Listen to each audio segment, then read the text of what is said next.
J'ai déjà montré à plusieurs reprises les effets de la grammaire sur la représentation du monde. L'article défini, en français comme dans d'autres langues, mais en particulier en français parce qu'il y a d'autres langues où on n'emploie pas aussi systématiquement un article défini, même dans les langues latines, où c'est moins évident. L'article défini suppose de définir justement quelque chose de bien défini. Si je dis la table, c'est la table. Si je dis l'Ancien Testament, c'est l'Ancien Testament, et ça signifie en quelque sorte une unité. L'article défini suppose une unité de l'objet que je qualifie ainsi. On va dire la Bible, la langue, la France, etc., etc. Il y a tout, donc dès que j'emploie l'article, je suppose une unité. Le judaïsme, les juifs, l'humanité. Voilà. Donc l'article défini nous induit dans cette idée d'une globalité indivisible qui est recouverte par cet article le, la, les, etc. Et ça, je trouve que c'est très fâcheux. Alors, par ailleurs, la Torah, par exemple. Alors, la Torah, le Pentateuque. On a toujours l'impression que, à ce moment-là, si c'est le Pentateuque, c'est un tout. Comme l'autre jour, un de mes interlocuteurs disait, ben oui, c'est comme un arbre. Voilà, c'est.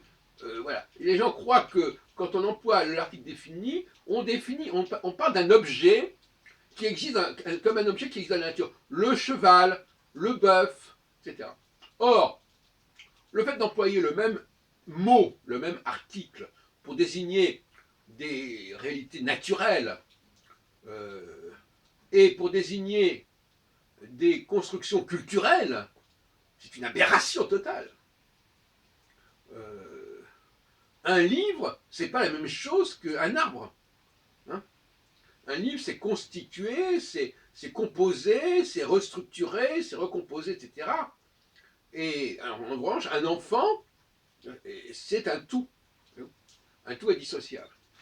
Et d'ailleurs, ce qui est intéressant, c'est de voir que l'homme, lui, comme dirait Antoinette Fouque, il est dans la génialité, c'est-à-dire qu'il crée des objets, mais qui sont eux-mêmes recomposables, décomposables, alors que la femme, dans la génitalité, elle crée des objets qui sont de l'ordre de la nature, c'est-à-dire qui sont d'une seule pièce, d'un seul tenant. Et c'est très différent. Mais la grammaire crée de la confusion.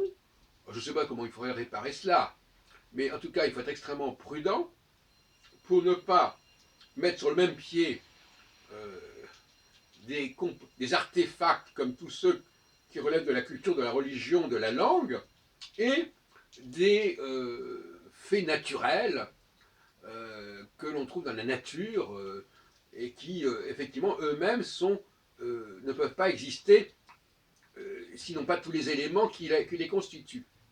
En revanche, un livre peut, si j'enlève un chapitre à un livre, il peut continuer à exister jusqu'à un certain point. Bon, donc, c'est la même chose. Ou si j'en rajoute quelque chose aussi. Donc, ce que fait l'homme peut être modifié, rajouté, supprimé, élagué, décanté, etc. Et ce que fait la nature, ça reste comme ça. Et on a l'impression que dans bien des cas, on appréhende les réalités culturelles avec une grille naturelle. On va parler de l'évolution. Qu'est-ce que c'est que l'évolution? Moi, je dis que l'évolution, évidemment, une plante qui grimpe, qui grandit, qui mûrit, elle évolue. Mais en revanche, dans le domaine culturel, cette évolution peut être une corruption, peut être une dégradation, peut être une transformation qui va la dénaturer et la défigurer. Donc on n'est pas du tout dans le même champ.